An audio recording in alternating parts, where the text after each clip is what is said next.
Peace and love, family. Welcome to another powerful discussion with your sister, Dr. Maat. Tonight, I have with me my Sister Zai. I want to call her.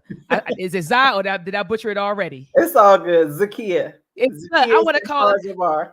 family. I keep wanting to call her Zakia, but it's not Zakia, it's Zakia. And we were laughing backstage because she said it must be that Baltimore accent, that Baltimore lazy tongue. But this is the queen, and my audience are already familiar with you. They remember you from the Fox Soul panel on Do Right. Black We did that People, together. yes, Yep. do Black people deserve reparations? And so, of course, you, me, and it was another brother, I forgot his name. But I know he's with like ADOS, and that particular brother, he was saying yes. You were saying yes. I was saying yes. But then we had Derek, and I believe it may have been somebody else on there who was arguing that Black people don't deserve reparations because we didn't build the country and they don't Wow. understand. And so remember, they were saying it's divisive. And so, anyway, after you and I had the panel discussion on Fox Soul, I did a review on the discussion. And remember, I reached out to you, Queen. I said, I need you on here with me. But And you I and I, we just, totally messed up. yeah, Yeah. we I just hate I could, couldn't join you. yeah, we just couldn't get it together. But my people loves you. They applauded you in the chat. And speaking of my people, shout out to the people in the chat. I see Callie, the OG, is in the building. The Yapo is in the building. Brother Steve, Brother Ray, Sister Denise Young, and my sister, a beautiful mind, is in the building. Family, make sure you take time out to share this video. Tonight, we're going to be giving you a Black perspective on the reversal of the Roe versus Wade decision, a Black perspective. Because did you notice, Zakia, did you notice that they're trying to get Black women on board with this? This was really reminiscent of the whole feminist movement. You know, when It white really women get, is. you know, when white women get mad at their man, they come and get us, They come right? in and list us. Yeah, Yeah. they come and get us. They don't come get us for anything else, nothing else. But when they get mad at something that their man is doing to them, then they come and get us and say, yeah, you should join because your man doing it too. No. Black women stand down on this one. I saw what happened on the BET Awards. I call it the Black Embarrassment Television Awards. I watched the foolery for 2 hours. I can't get 2 hours of my life back. So I did watch the foolery. And throughout the night, you had different Black women talk about, Roe versus Wade, and they made comments like, my body, my choice. And so now I see Black women hopping on the bandwagon, and now they're scaring Black women. They're saying things like, well, you all have the highest maternal death rate. And Ain't that so, something? yeah, they say you all So have so the since we highest. right. So since we got the highest maternal mortality rate, which has been an issue since slavery, right? Like, let's just be real here. So is the answer that as soon as we get pregnant, we should go kill the baby? I'm trying to understand the linkage. Right. Facts. And that's what they're Seriously. doing. That's what they're doing. Oh, well, sister, you all have the highest maternal death rates. And so Roe versus Wade, this reversal is going to impact you more than anybody. And so that is the propaganda that they're putting out there Yes. now in order to scare Black women into joining this movement. Right now, family. Let's be honest here. This whole Roe versus Wade reversal, first of all, before we get there, we had to understand that we're living in a white patriarchal society. Let's start Period. there.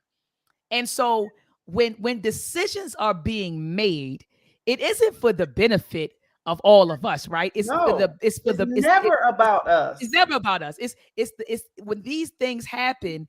When I first heard that the Roe versus Wade was reversed, I said, "Uh-oh, who's going to benefit from it?" And that's what we had to start thinking. When these things happen, who is going to benefit from the reversal? Is Black people going to benefit from it? No, they're not going to do anything. For us, is Hispanics or other group of people? No, they're not doing anything. This was done to benefit white people. Why? Because their birth rates are dropping and Exactly. they do not want to lose their population monopoly.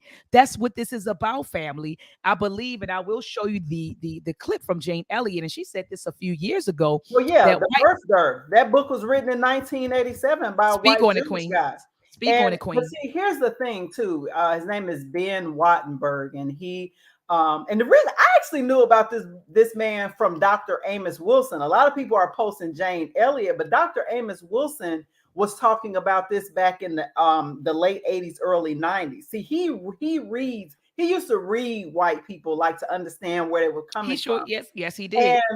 And so I remember thinking, wow, the birth dearth. I've never heard anybody in the reproductive justice movement even talk about that work.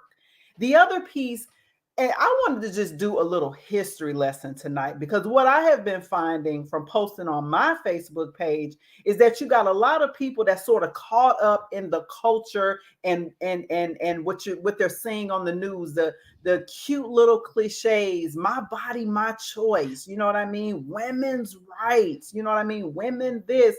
And you got a lot of Black women that's like jumping on to that as if they Always, included. You know what I mean? always, And so always. I'm just like, okay, so let's just back up. All right, let's just back up. Number one, the white woman known as Roe, she actually came out and told the truth and said everything about the case was a lie. I have never had an abortion. I have 3 daughters, never had an abortion. I lied and said a Black man raped me so that I could that to say that I want to get an abortion, because remember, this is back in 1971, 72. So using Black men as the scary, you know what I mean? Oh, they want to rape, white women type of thing. That's still, you know what I mean, like the boogeyman issue of the day, and we're in 2022. So that's number one. Nobody in the reproductive justice movement talks about the fact that the reason why Roe was decided in the first place was based on a lie. Number one. Mm. A lot of people don't even know that. Then that lady, she actually ended up repenting and becoming Christian and all these other issues. She actually admitted that she was 21 years old at the time. She was very young. She was gullible, and that she basically was manipulated into being the face of the case. And so, she's dead now, but all of that is true. If people want to go back and Google it, her real name is Denise Young posted about this the other day. I know she's in the chat. Denise, post the lady's real name in the chat so people can see it. And so that's the other issue. The other issue is that Black women at that time, especially in the South, were fighting back against feminism and this issue. You had Black women were saying, okay, nobody in our community is asking for abortions. What we were asking for was access to equal rights, right? Access to voting rights, access to all of these reparations. Queen Mother, everybody back then fighting for reparations. And the thing that y'all want to give us for free, think about this, for free, is abortions. I mean, no, I'm just saying, like, No, that's think that's about real. this. That's real. It's real. And so that's why I'm just like, okay, let me say unequivocally, I do not think women, especially Black women, should be criminalized. I don't think they should be arrested if they're in a situation where they are seeking some type of, issue like that because of whatever. It could be rape, incest. It could be the fact that, damn, I already got 5 kids. I'm on the pill. I don't know how I got pregnant. I'm early in my pregnancy. I'm not here to judge. I get it. I'm a Yeah, Black absolutely, woman. You know what I mean? absolutely. So I am never going to sit up here and say I want the state to go and arrest a sister because she's seeking to end a pregnancy that's very early on. Now, I have very nuanced views on this issue, and I'm going to tell you, I actually evolved because I was young too, and I was, what they call a yellow dog Democrat. I used to just check off anything Democrats said. Oh, okay, yeah, I'm with it. I used to be one of them, my body, my choice, until I talked to a good friend of mine, and she confided in me. I'm not going to say her name No, because it's you're her gonna say your story, name, right? Absolutely. and she confided in me that she was 15 years old and her parents forced her to get an abortion. She did not tell her parents that she was pregnant, so she was like 6.5 months pregnant. This is California, because I'm like, where the fuck can you get an abortion at 6 months? That's too late. You know what I mean? Because the baby can live. And to this day, she's well in her 40s now. We're around the same age. And she went through with it. So, I don't know if you know about this. A lot of people don't know the procedure of abortion, especially that late.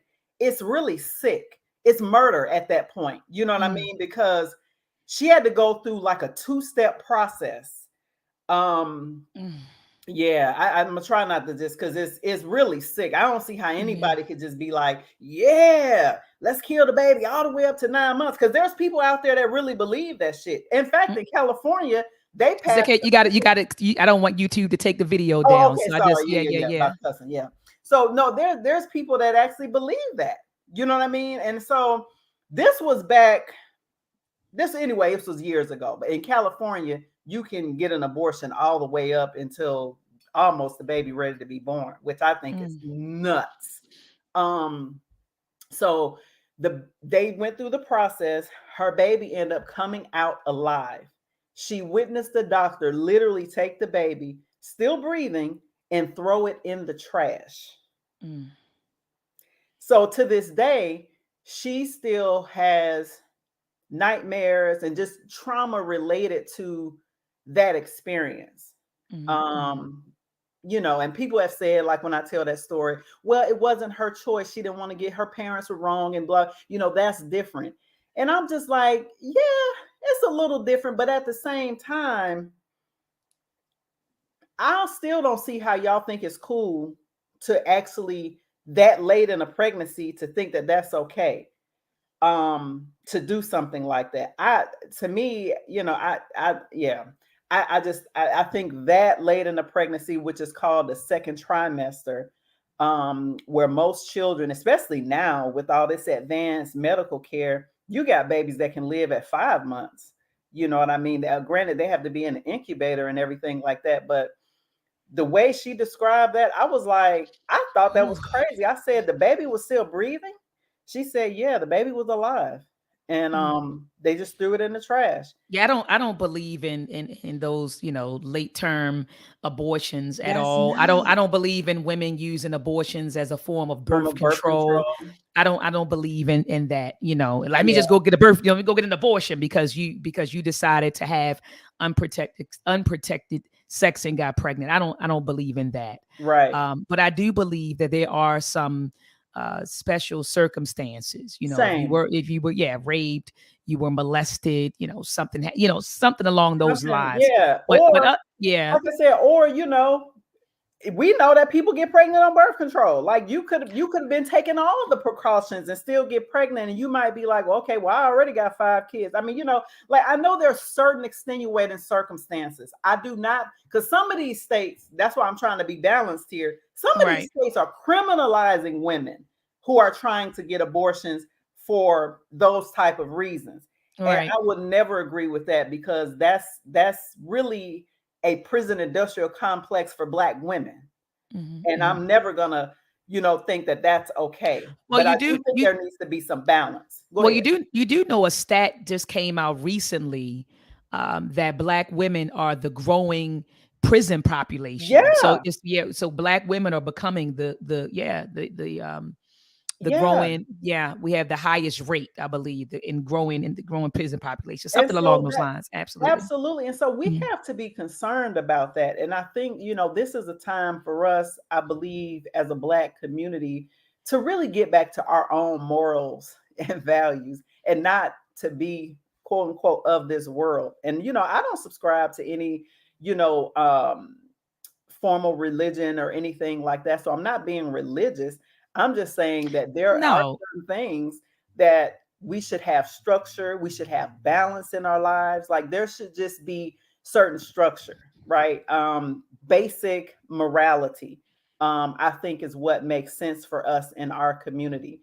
I actually did a post the other day that went semi-viral, and I was just reflecting as a parent, right? And I said, what, this is going to be unpopular, and I said, but I'm going to say it anyway. I said, we owe C. Dolores Tucker an apology. May she rest in peace. And the reason why I said that is because I'll tell you what triggered it. First of all, my husband and I, we traveled this weekend. We were in Minneapolis for a friend's birthday. And so, you know how when you're in a new city, we rented a car. So I'm like, oh, okay, what's the radio station here? You know, that's my thing. So we looked it up. And my husband and I was like, what in the world? Because we don't listen to the radio here at home, Same, you know. same here. I And don't I'm listen to just it like, either. oh my God, like all this music. And so we end up having to turn it down and like hook up our, our own, our own music or whatever. And I was just like, you know what? I was thinking about like some of the music that I hear my son listening to, and I'm just like, what? I said, this music is nothing, is promoting nothing but a death and Yeah, deaf hedonistic culture. Mhm. culture. It's a death culture. And I'm just like, we really owe that sister an apology because she was organizing back in the early 90s. I'll never forget, to try to stop a lot of the, raunchy music. Now, back then I was with it, because I was young and everything like that. But now that I'm a parent, right, I'm like, oh my God. Like, I was like, my son, I asked my son, I said, who's your favorite rapper? He said, NBA Youngboy. I don't even know who that is. I know him and I don't like him. I heard of Exactly. him. I've I seen him. listened to it. So I went He's and listened very, to it. yeah, I don't like him. Yeah. And so I went and listened to it. I said, oh my God, why is he listening? So I was like, it's my responsibility to introduce him to conscious rap, which we know has been pushed underground. You know what I mean? A lot of conscious rap is not like mainstream. And I was surprised, but that post went like semi-viral, from other artists and things like that. People, commenting and sharing.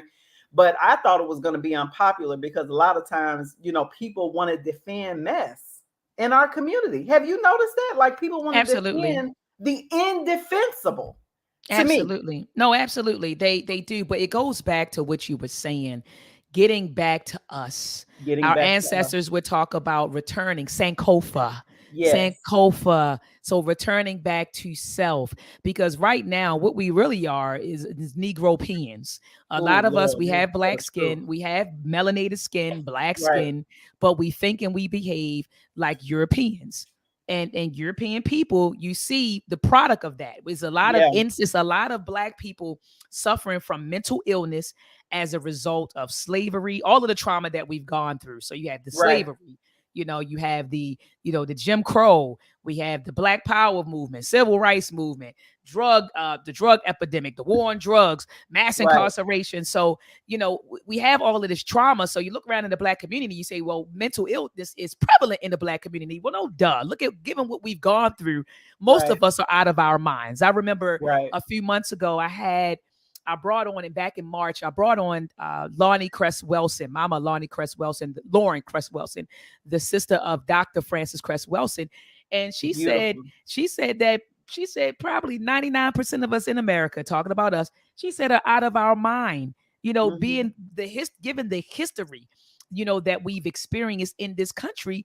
A Right. lot of mental illness is running around in the black community. A lot of undiagnosed mental Yes. illness is rampant, in the black community. And so going back to what you're saying, we need to heal from the Yes. trauma, and we need to return, we need to sankofa, we need to return to our morals, our Right. values, because when we adopt their morals and their values, you see it hasn't done anything, it hasn't benefited us, It's made us and worse. it's made us worse than the Yes. music that we listen to. Like you Right. said, is deaf culture. All you hear is sex, money, drugs, murder. Sex, money, drugs, Money, murder. murder. Now Yes. it's suicide. Sex, money, Have drugs, you murder. noticed that? Sex, That's all they money. talk about, is suicide in the Yep. music Sex, money. Was it sex, money, drugs, murder, and suicide? and Suicide, suicide. suicide. And now the suicide rate is It's going increasing up. in the black community. And so We anyway, had I a do agree. lower suicide rate Yeah, than during anybody. chattel enslavement than we do now. Isn't that sick?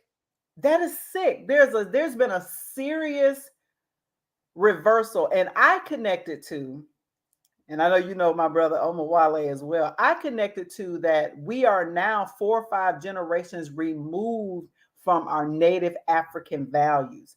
Even during the worst physical conditions under chattel enslavement, we had our African minds. Mm-hmm, mm-hmm, We had mm-hmm. our African minds under the That, worst. And I'm yeah, not, I want to be really clear to your audience. I am not minimizing chattel enslavement. It was horrific. It is horrific. It was horrific. All of those absolutely. things. But we had our African minds. We still had our African traditions and customs that we all know we secretly still practice our own music, our own dance, quilting. We sent messages in quilt, everything. We still, and I believe that type of cohesion, that mental strength is what kept our people. Is Mm-hmm. is why you saw the biggest boost in economic mobility post enslavement. When you think about how African Americans came together, created all of these black towns across the country. We don't know our true history and the value of how strong we really are and how strong we really were during that time.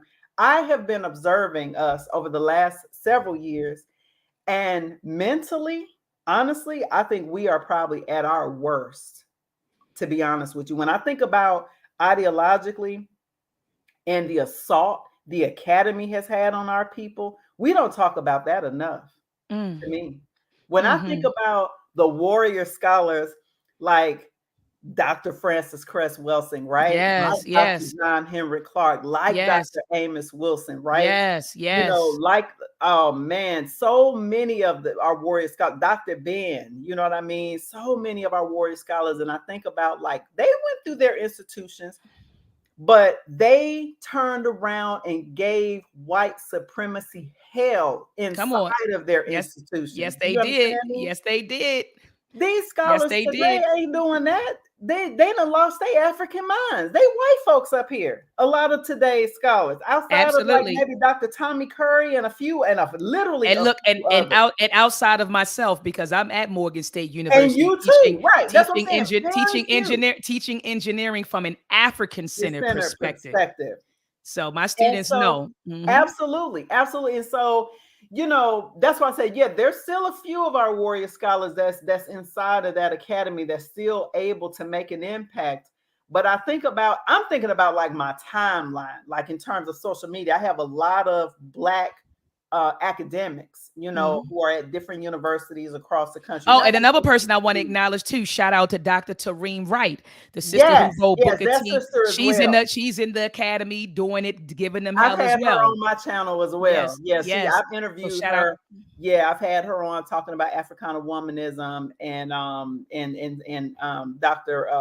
Clenora Hudson Weems, who was the creator of Africana womanism. She's also in the academy. She's over in Yes, yes, yeah. yes. So I've interviewed She's both down of in them. she's in Missouri, In I think. Missouri. Mhm. Yeah. So I had them on Real Talk with ZSJ. This is maybe about a year ago. We went 3 hours. It was an amazing show. And I was surprised at how many people were engaged because we talked about Africana womanism as opposed to so-called Black feminism. It was a very, very interesting conversation, as you could imagine. But yes, there are some that are still there. But I think about like how so many disincentives, as you know, Dr. Maya, that there has been an all-out assault on African-centered thinking Oh, inside of the absolutely. academy, an Oh, all-out absolutely. assault.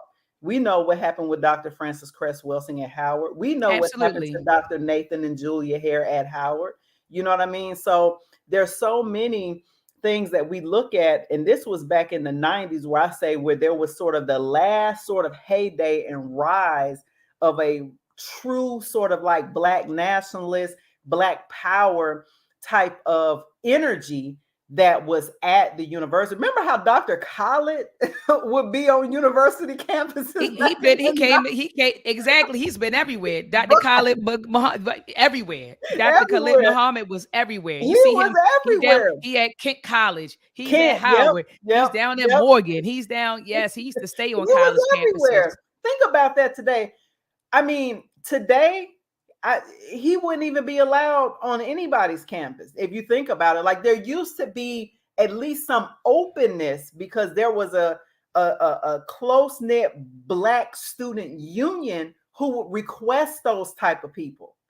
And so I think that there is some work to do there. I think that there is a renaissance that those of us who believe in African warrior scholarship to bring that back to the fore in terms of how we're working with young people today, creating summer programs where we're introducing them to their scholarship, because they're never going to get it if they actually go into even African American studies programs. I went to an African American studies program, and I would have never been introduced to Dr. John Henry Clark. It was actually one activist professor who was at a community college that introduced me to these African warrior scholars. Shout out to Dr. Borkatwe, who was at Sinclair Community College in Dayton, Ohio. He was a part of the US organization. Remember? I Back remember in the us day? with Dr. Yeah. Milana. I say Milana Milana. Karuga. He Yeah. say Milana. He corrected me. I call him Milana Karanga. He was like, his sister is Milana Right. Karanga. I said, all right. All right, Doc. All right. Yep. But Yep. but Queen, again, it's our responsibility to teach our children about our history and our warrior scholars. Yes. It's we can't blame them and blame their institutions. Their institutions are going to be what they are. And speaking of their institutions, I'm thinking of a quote by Dr. Bobby E. Wright. In fact, I posted this quote. Another warrior scholar. Yes, I posted this quote yesterday, and he said, in a racist social system, all institutions will reflect, protect, and sustain values that are consistent with racism. This should not be considered surprising or profound, since all institutions serve to perpetuate the social theory of the group that created them.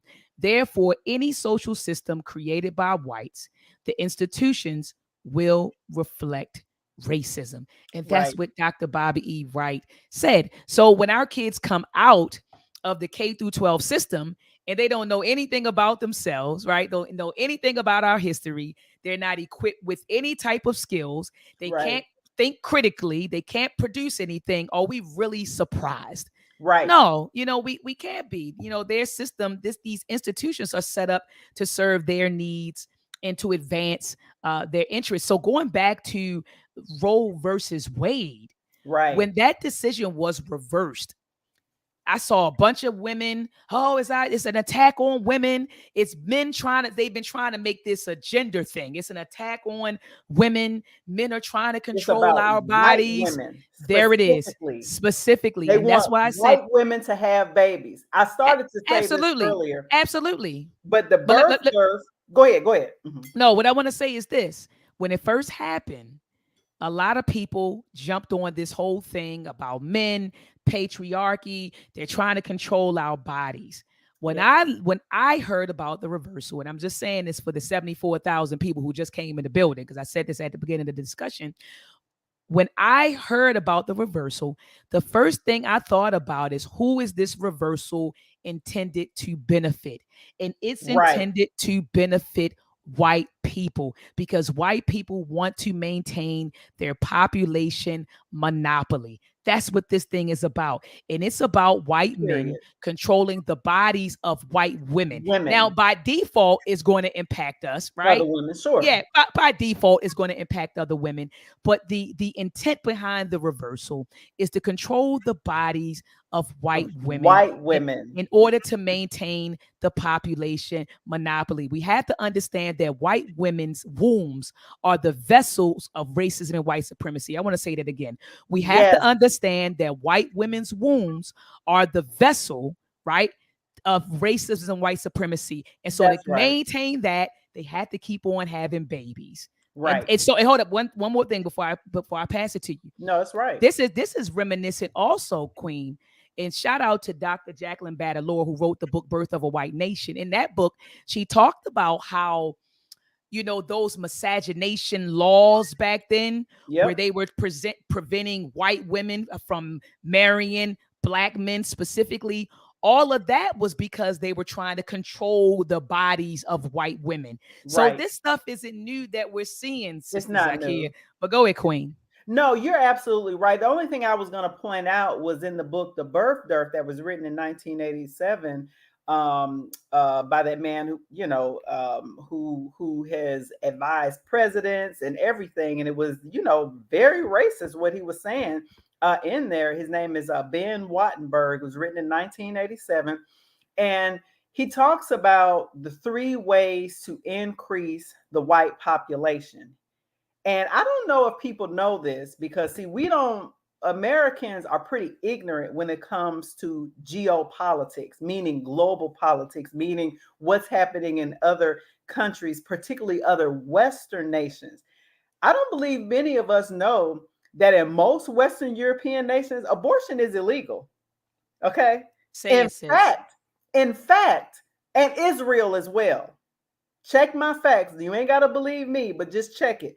Western European nations, and including Israel, abortion is illegal.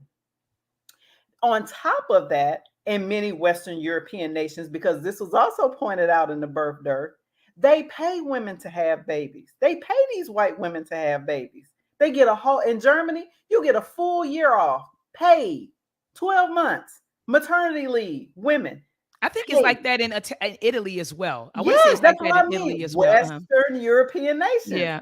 So this is absolutely about birth. They have projected their negative birth rates, not being able to successfully replenish whiteness and white people. So he talked about in America, he said, well, one way we could do it is we could pay women to have babies like they do in Western European. He said the problem is we would have to pay all women here, including Black women and other women of color. So we can't do that. He said the other thing that we could do is increase the white population through immigration. Well, because most of today's immigration is other people of color, we don't really want to do that either.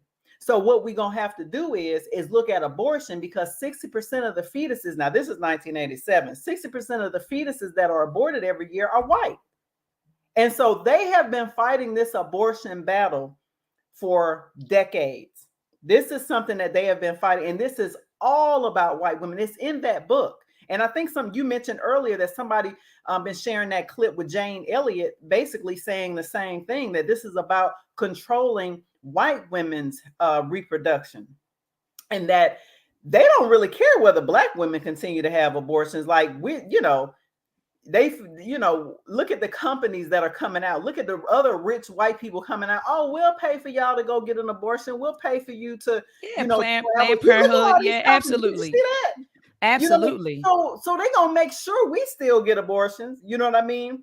So we have to be very careful in the type of propaganda we are consuming. I'm just encouraging those of us to get the facts. The other thing that I have to point out, and I know a lot of people know this now because there's been a lot, especially within, I would say, the last 10 to 12 years, there's been a lot of knowledge around this issue with Margaret Sanger, right, in Planned Yes, and Parenthood, Planned Parenthood. and the roots of their anti-Blackness and eugenics, right? Yes. Yes. We know about her Negro project and the horrible things that she said about, Black women having Black babies and everything. We know about that.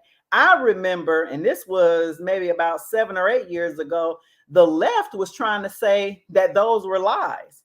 You know what I mean? And now they finally admitted, just last year, or maybe 2 years ago, the New York Planned Parenthood finally denounced Margaret Sanger, and they renamed the award that they used to actually give out, a Margaret Sanger Award.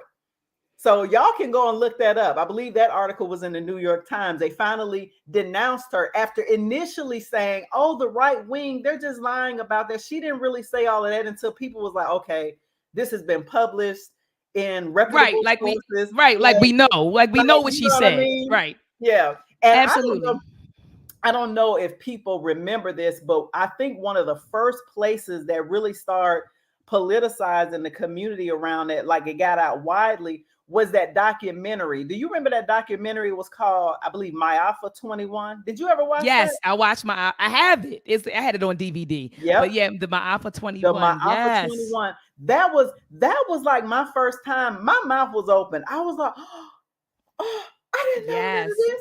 This was like 10, 12 years ago. And I'm like, I used to be,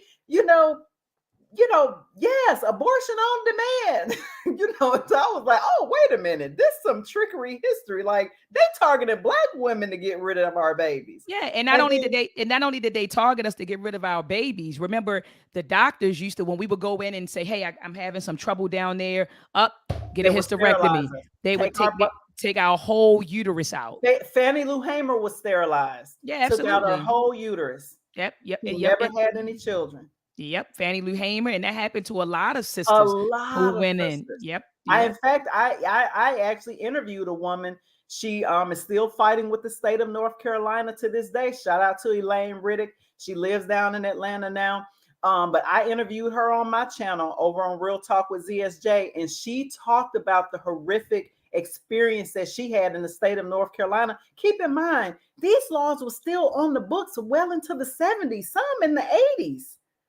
And here she is, she's still alive, can never have any children. She was sterilized. Mm-hmm. You know what I mean? So you got Black women who are still fighting to get reparations from states, including North Carolina, Georgia, Mississippi, Alabama, even California was sterilizing Black women. This shit is, I mean, excuse me. Ooh, I know I don't want you to get no strike on your channel. This stuff is deep, y'all.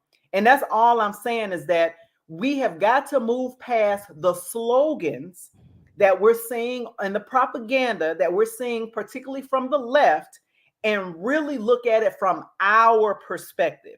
And all I'm saying is balance the knowledge, balance the history, because history, as Dr. John Henry Clark tells us, is our best teacher. Absolutely. Right? Balance the history and balance it with contemporary issues and make your own decisions. That's all I'm saying. I'm not here to tell you to be pro this or pro that. I'm just here to give you the facts, because a lot of what's happening in mainstream media right now, they're not talking about it. Period. No, absolutely. They're not talking about it. And I'm glad that we went through that history so that sisters will understand that this isn't about controlling the bodies of Black women. It's about controlling the bodies of white women. That's what this is about. Also, I want to touch on this. Another thing that came to mind when I heard about the reversal of Roe versus Wade, I thought about how now this is going to open up the floodgates for other decisions to be revisited and reversed. And so I thought about that as well, you know, that now that this was reversed, you know, what else is coming? That's what I keep asking myself. What is coming next?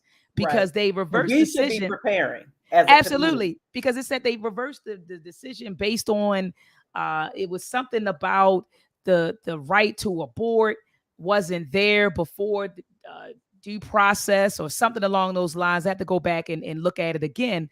But it was saying it's not the historical traditions of this country. And so they, you know, the right wasn't there when at the forming of the Constitution, something along those lines. Lines. But what I want to say is this: what's coming next, family? What's going to be rolled back next? So while you all are TikToking, the young people are doing this and TikToking, and while you're doing that, right now the war is being waged. A war is being waged, family. Okay, and rights and privileges, things are being rolled back, and they're not hiding this, Sister Zakia. They're not hiding this stuff. So what I believe, and I hope that I'm wrong, but what I believe is that now this decision is now going to open up the floodgates for other reversals. I think we're going to start seeing a lot of that. They're going to be rolling back rights, you know. So anyway, sis, you muted your mic.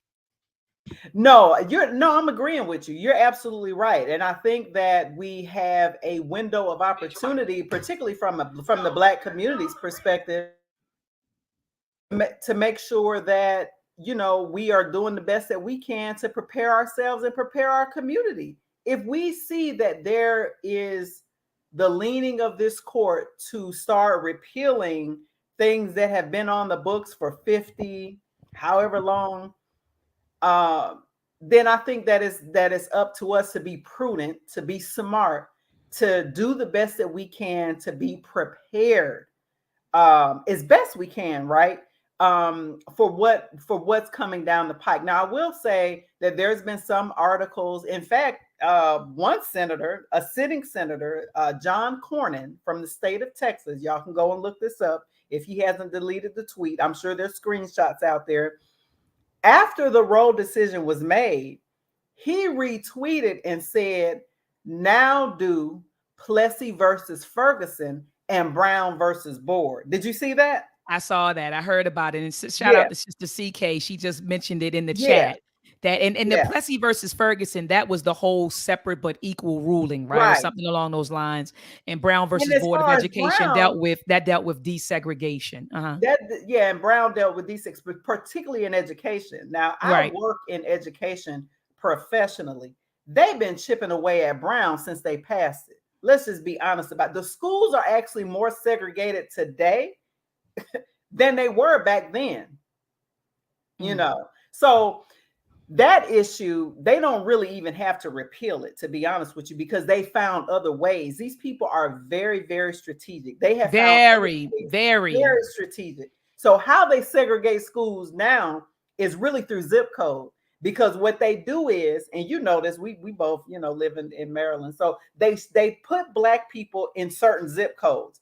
That's the other thing that I want to make this connection really clear. Redlining. Redlining. Absolutely. Yeah, absolutely. Think about the killer in Buffalo. Think about what he said. He said he Googled black neighborhood and looked at zip codes of black neighborhoods. Now, why is it so easy that you can look for zip codes of black neighborhoods? You can find a zip code of black people in every state in this country because they have pushed us into certain zip codes and communities and neighborhoods.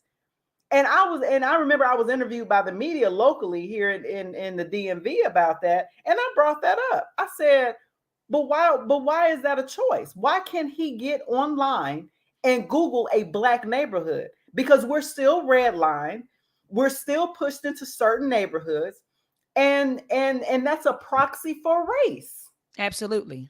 You see what I'm saying? So they don't even have to use race explicitly anymore, Dr. Maya. These No, people are not at all. strategic. They use proxies like zip codes, like your FICO score, they like your insurance, all of this stuff.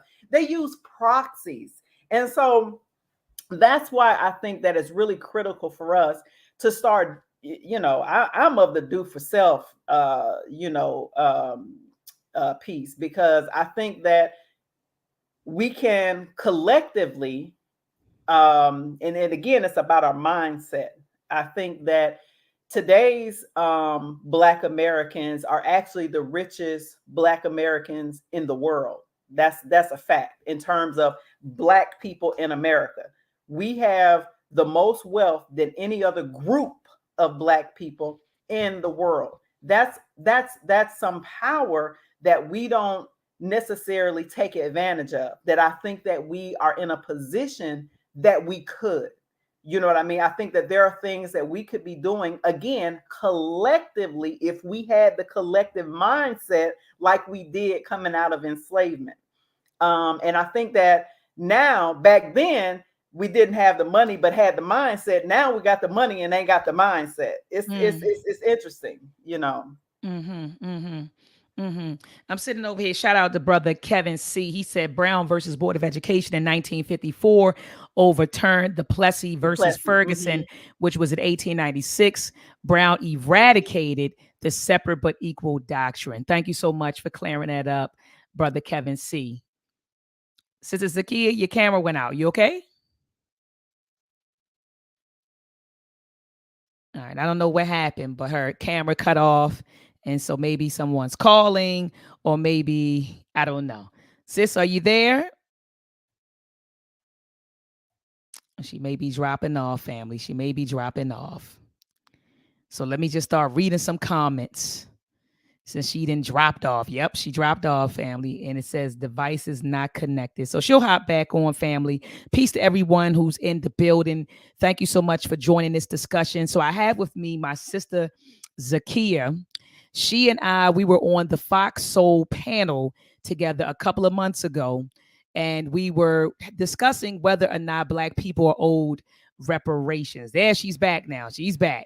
I I'm know so it's that sorry. it's those it's My computer technology. died on me. Didn't give me no warning. Just died. Yeah, it's technology, sister. But I was explaining to the people, sis, that you and I were on the Fox Soul panel with each other, talking about whether or not Black people are owed reparations. And I don't think we got invited back yet. Have we got? Did you get invited back yet? I don't think we. You and I, we cut up We so went bad. in. We cut up so bad. Fox Soul was like, we're not inviting these black women back on. These sisters, it's too much. You know, I guess Right. we were too pro black for some of these. We were Some of these, way too yeah, pro-black, we were. but We they like knew who I was before I came on. Because like, same here, same you know, here. my They thing knew is, I'm not changing who I am to be on no mainstream platform. exactly, I am who exactly, I am. exactly. But you know, the reality is, sis, a lot of our people do alter who they are when they get on mainstream platforms. It's a fact. They alter their language or their dialect. I don't want to say language, but their dialect The changes. dialect for sure. And then they change their appearance. You know, that's like Dr. Maat saying, forget the locks. I'm going on Fox. Let me get a long straight wig. I mean, some sisters do it. Powder your face up real good, change their dialect, and then they change their philosophies or their ideologies when they get on these mainstream platforms. And I can be honest, you came on, you were authentic, you were authentically you. I came on, I was authentically me, and That's we right. haven't been invited back since. We have not been invited back. I thought I you was like, were a regular. Honestly, I thought you were like a regular. Like, no, I was just oh, on. okay. I just had been on. I think I've been on 3 times. Me too. I And think that I was had it. been on maybe about 3 times And that before, was so they it. knew. Yeah. And So that yeah, was it. yeah. Yeah. I think I don't know if like the producer like sent you a private message, but when I was on, the producer was like, "Yeah, let's stay away from the politics," like because I had said something about Democrats, and he was like, "Oh, let's not talk about the Democrats," and I was like, "I'm saying whatever y'all got me on. I'm saying." Right.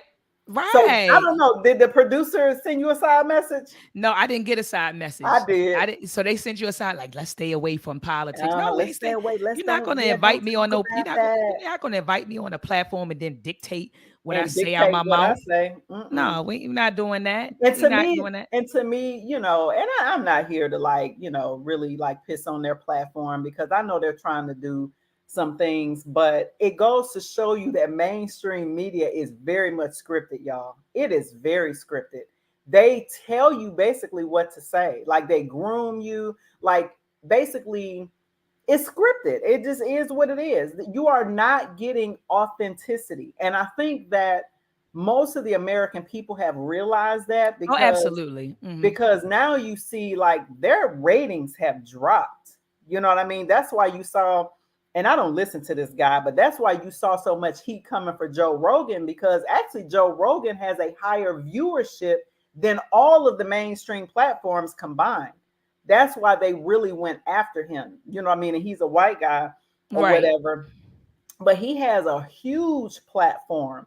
And to me, I was like, yeah, like I said, I don't watch him. I don't, he's like for white people or whatever. But yeah, I was like, yeah, they going after him because he has a higher viewership than CNN, even Fox News. Yeah, It's people very tired. interesting. Yeah, people are tired of the BS. Nobody People are wants to. tired of the Nobody scripted wants. stuff. Yeah, yeah. Nobody want. People want authentic. People want authentic news.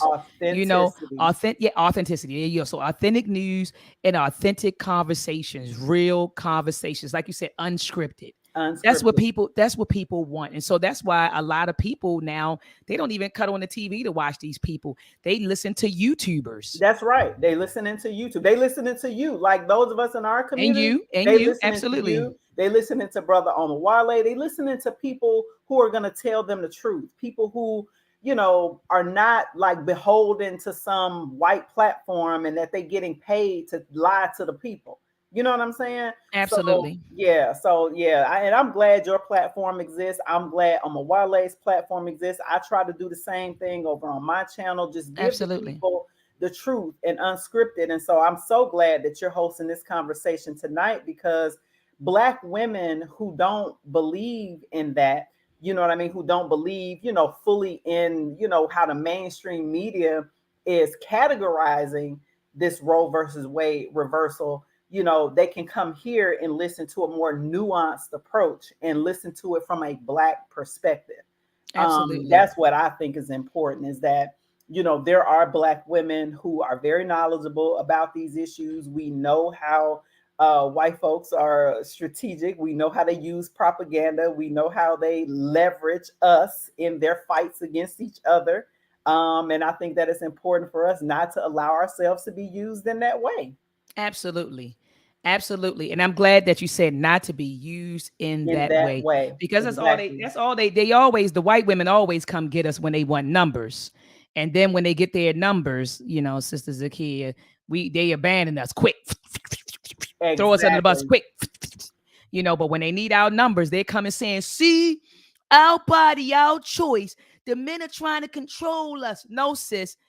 The white men are trying to Want to control control you. you. It wasn't brothers in there reversing Roe versus Wade. It was one guy. I don't even call him a brother. Clarence was sitting over there, right? Yeah, he don't Clarence, count. Clarence don't count. But it wasn't black men. It wasn't black men who Right. who Black reversed. men as a Right, whole institutionally have no power. I'm not saying that black men don't have agency, but right, absolutely. institutionally in America, black men don't have that kind of power. Right. And black women need to stop. Yeah, black women need to say it wasn't black men who did this. This was white men who decided to do this, and to do this to benefit themselves. And that's all that was about. I want to play up. I want to show a quote Okay. that Dr. John Henry Clark made about black men. Yes. I think Bring you know on where the I'm going. warrior scholars. Yes, Dr. John Henry Clark. He said this. He said, "Look." Dr. John Henry Clark said, in Africa, the woman's place was not only with her family, she often ruled nations with unquestionable authority. Many African women were great militarists and on occasion led their armies in battle. The Africans had produced a civilization where men were secure enough to let women advance as far as their talent, royal lineage, and prerogatives would take them. That's our this is our men. This is the way our men move. That's how they move. The white men always control. That's why the white women and white men, they always going back and forth. It's a power dynamic between them. She want the power, he want the power, is always. But with us, our men weren't like this. Think Right. about it. Our men weren't like this. I'm sitting here thinking about Sheikh Anti-Jope in his book Yes. Civilization of Barbarism, where he talks about Indo-European culture versus, African culture, and how he talked about how women have rights and how we were protected and how our men it created matrilineal systems and Right. things of that nature, and how white men created patrilineal systems. Even though we did have patrilineal systems in Africa, white patriarchy is not the same as African patriarchy. And we Not can at get all. into that. We can get into that a little later if some people want to debate Dr. Maat on that. But white men have always sought to control white women's bodies and their Yes. wombs. Yes. Sheikh Anti-Jope in that book talked about how white people instituted in their culture polyandry, where women could be involved with multiple men. But he said that they established that institution for the purpose of creating babies. It was a reproduction thing where they would be out, they were nomadic people. They have a woman, they just use her up to have babies. Right. That's all she was good for, was to make babies. And don't get me started on Greece and what they was doing with each other over there and with Ooh, those Lord. European, Right. so her only job was to keep having babies. That was about Mm-hmm. it. Mm-hmm. Keep on having babies. They went Yep. to each other for pleasure, but we're just going to keep on using this white woman to have babies. And that's Yep. what he talked about in polyandry. I think it was either in Civilization of Barbarism or in the Cultural Unity of Black Africa. I might be getting it confused. It's in one of his books, either Civilization of Barbarism or it could be the It Cultural Unity sounds of like Black it's in that Africa. one. Yeah, I think it's in the Cultural Unity of Black Africa, but he definitely talked about how they instituted polyandry for the sake of just using women.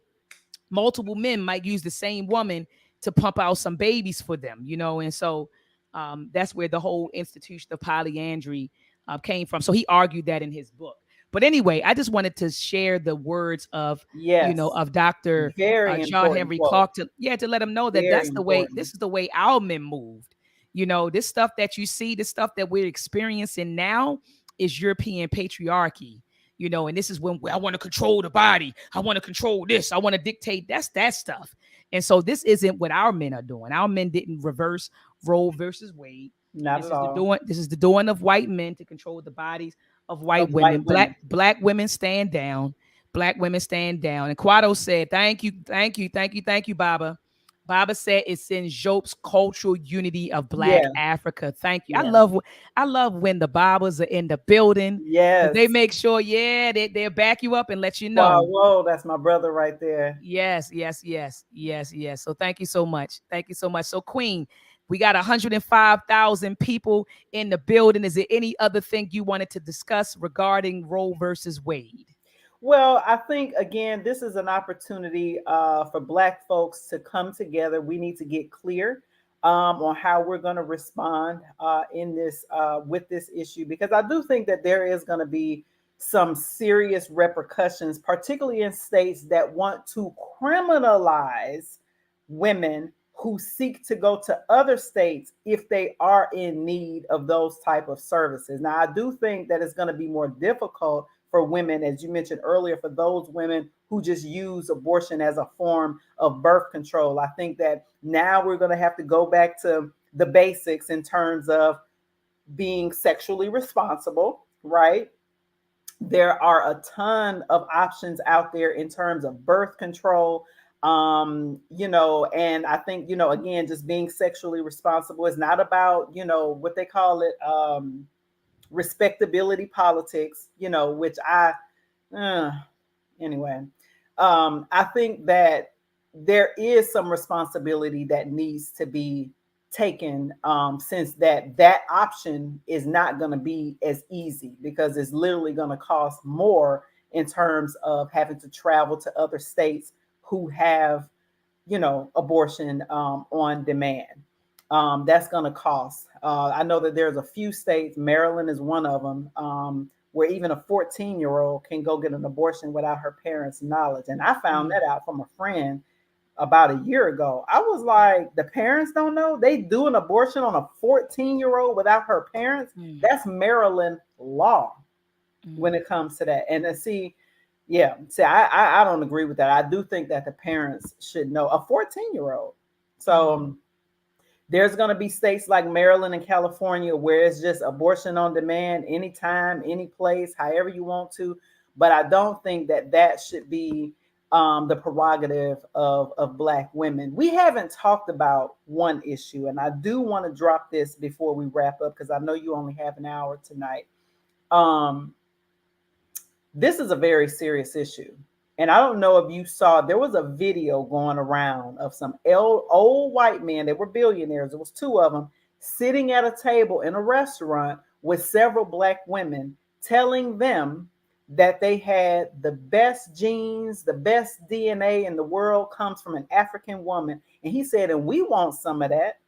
He said, even your period blood has stem cells in it that we can use. He was like, oh, and if you ever get an abortion, that's the good stuff right there. We can really use that. And that triggered a memory that um, there was this video that was released.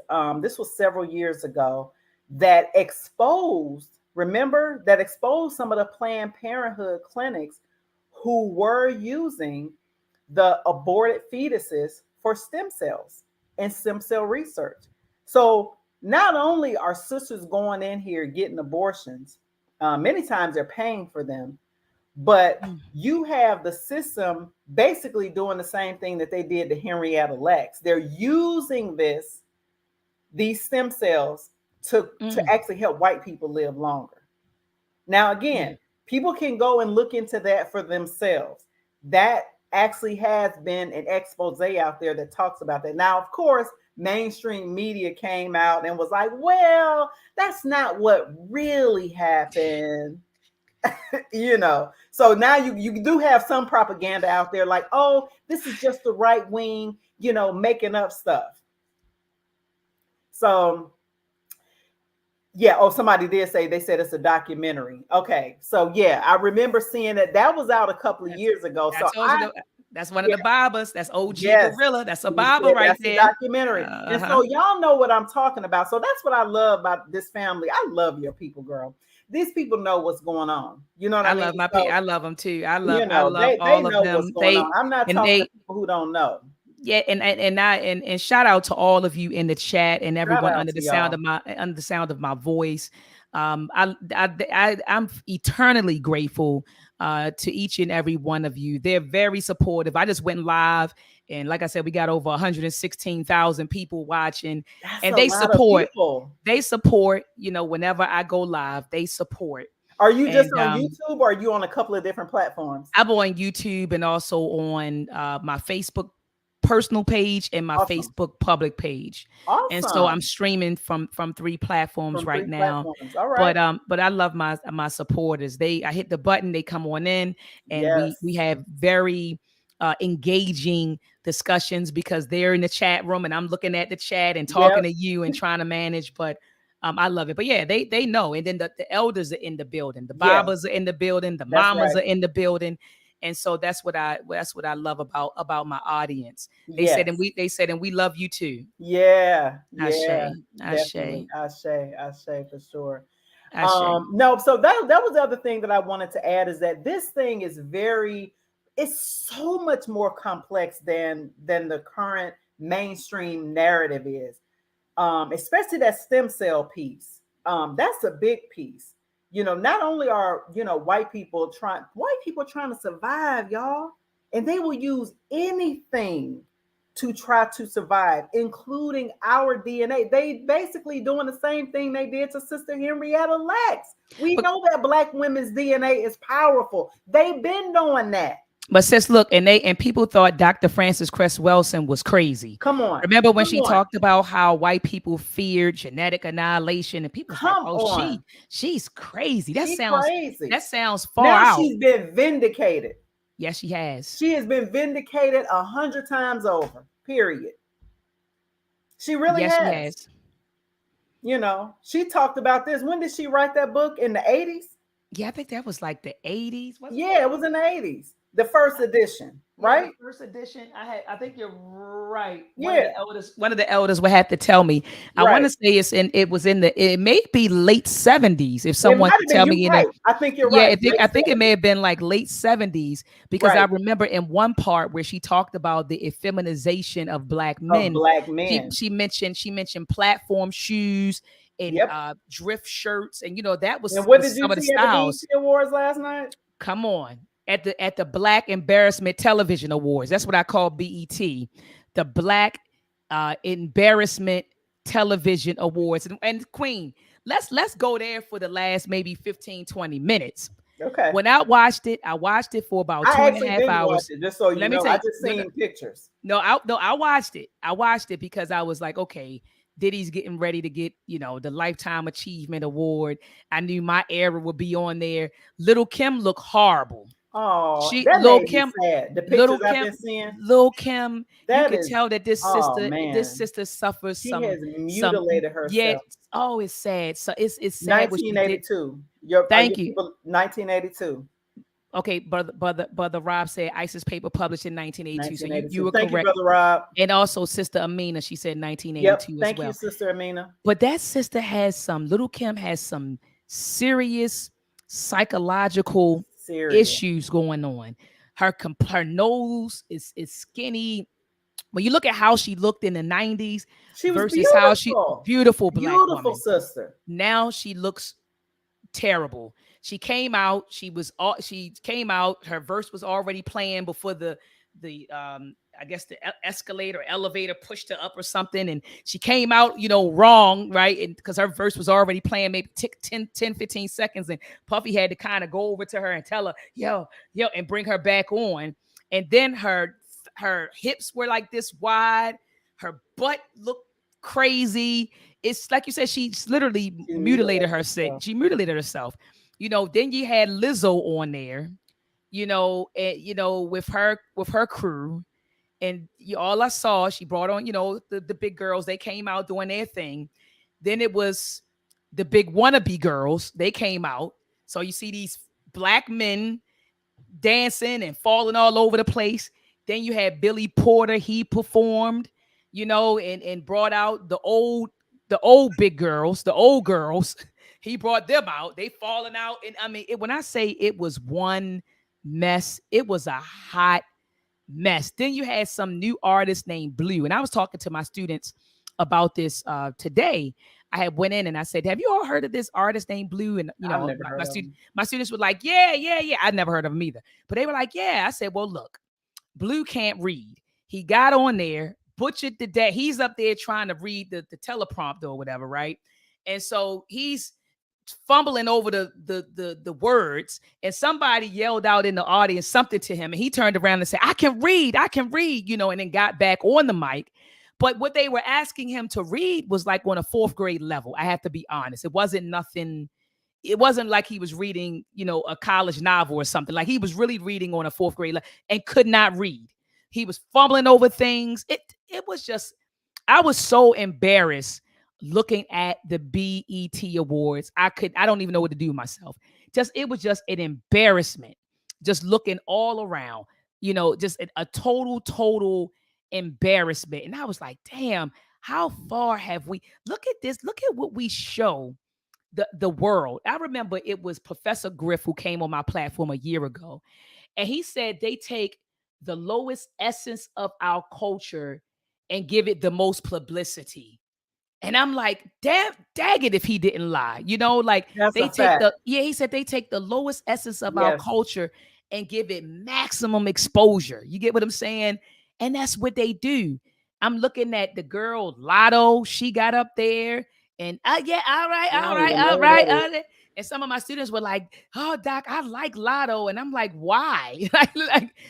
And these are people that our children know. They don't know about Dr. Francis Cress Welsing. They know about Right. they know about Meg the Stallion and the City Girls and Right. Lotto. But They know remember about when our artists were conscious enough to drop seeds of consciousness in the art? And I'm using John Singleton. I remember when John Singleton, at the beginning of Baby Boy, which the movie was problematic, but at the beginning, remember all the Francis Cress Welsing quotes at the beginning of that movie? yes, yes, yes, yes. Right? So they there was still some level of consciousness back in the 90s. That don't exist no more, sis. I don't hear nobody quoting Dr. John Henry Clark. Not these new artists, No. not these new filmmakers. It's like the consciousness is there, but those who are conscious don't get pushed to the front. No, like You see what I'm saying? it's one artist. I love her to death. I'm looking at her right now. Rhapsody. I love Rhapsody. She's not mainstream. They don't push her out there. Or But Mumu she's Fresh. She or not Mumu, yeah, mainstream. Mumu Fresh is tight, but she's not Hype. mainstream. Not It's mainstream. another sister. She has like an African sort of name. It start with an S? S-A something. S-A, is it Sarah? Tell me in the chat, y'all. It's a sister. She raps, and it's Ciroc.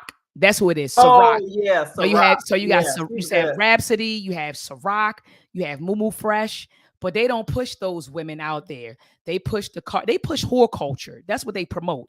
And shout out That to is true. Mama Ya. We did a beautiful show entitled "The Horrification of Black Women," and we unpacked Oh, all I of gotta that. go watch that. Oh yeah, the horrification of Black women, and there were a lot of sisters who got mad with us for talking about the horrification of Black women, because what they promote, Cardi B and all of them, they promote whore culture. That's all they promote, whore culture.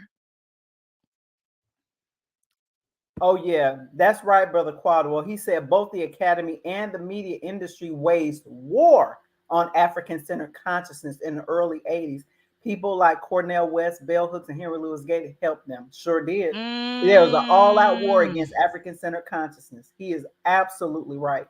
He said he meant to say early 90s. He said he meant to say early 90s right here. Hmm. He said, Yeah, I'm early sorry, early '90s. That's right. 90s. Yeah, definitely. Yeah, and they got it out of there. I remember when I used to listen to Nas albums. They would Yep. have, Malcolm X would be sampled. Malcolm The X. yeah, Yeah. the Last Poets. He had Yes. people from the Last Poets. They would be on it, so they would sample and put this stuff in the music. But you don't, like you said, you don't hear that KRS anymore. One. Yeah. Yes, you don't hear that anymore. I mean, unless you tune in. My son had to put me on with J. Cole and Dreamville and some of those artists. You really, really got to search for the conscious music. It's there, but it's just not mainstream. No, it's definitely not mainstream. They're not going to help them promote it. You know what I mean? You gotta, go and look for it and find it. It's like underground. Yeah.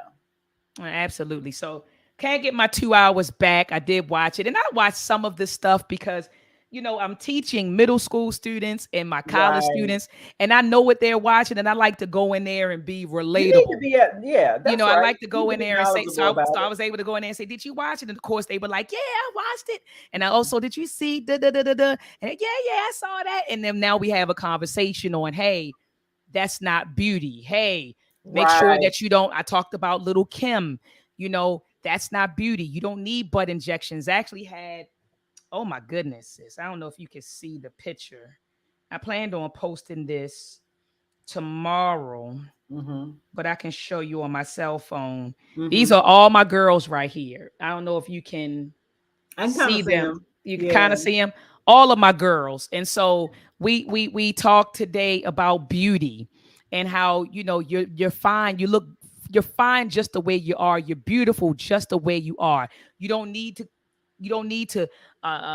get your nose sliced up, right? You don't need to Right. get in your mouth injections. You got people taking the melanin out of their gums to make them more pink. You don't Wow. need any of that. And that's the conversation I had with my girls this morning.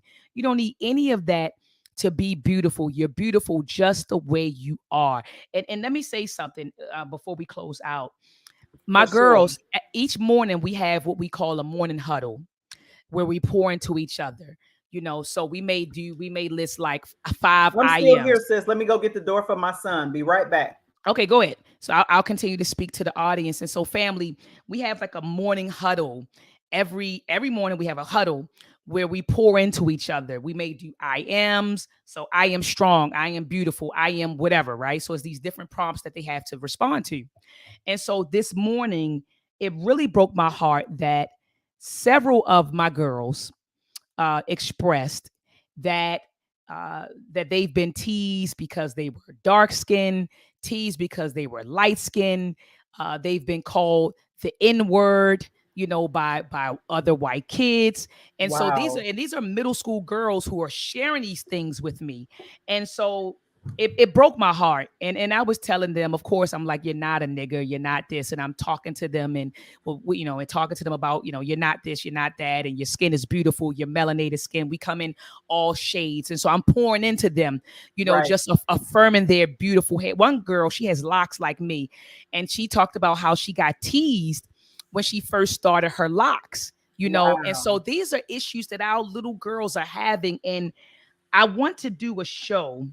I'll probably bring on some babas and some mamas to do a show on how do we have to get into the business of creating safe spaces for our children to grow and develop. It is no reason why 100%. our children should be contending with racism and colorism and at 11 and 12, and we should have, as Baba Imhotep would say, liberated zones, safe Yeah. spaces for our children to grow and develop without racism, without colorism. And so Exactly. we have to do better. And so I hugged all Absolutely. of my girls this morning and I told them, I'm sorry that you weren't protected in that moment, because you should have been. You should Right. never have been a victim of you should have never been called a nigger, never have been followed around in a store by Asians, never have been made to feel ugly because your skin is melanated, never should have been made to feel ugly because you decided to wear locks instead of tracks, right? And so we have to do a better job of creating safe spaces for our babies. But anyway, sis, let's definitely close out. Let's close out, Queen. Do you have any closing words for the listening audience? Man, this has been a beautiful experience. I recognize some of the people like Brother Quadwell and a few others, of the folks that's been in the chat. It's been beautiful. I absolutely love your audience, and shout out to each and every one of you. And thanks for welcoming me into the Dr. Mayat space. Oh, Glad we absolutely. were able to finally get together, sis, and have this conversation. This definitely cannot be our last time. We Oh, definitely have to no, do this again. I want to absolutely. have you over on my platform as well. Real Talk with ZSJ. Let's For do it. anybody that's interested in following me as well on YouTube. But just thank you, and I'm glad that most of the people here are open to the Black perspective, open to nuance, right, outside of the mainstream narrative, right. So just want to thank your listeners and thank you for hosting this very, very important conversation. Thank you, Queen, for coming on. I look forward to being on your platform. I know it's fire, so I need to. What I'm going to do this week is binge watch your interviews. I'm gonna go through, and you said it's Real Talk with ZSJ. Yeah.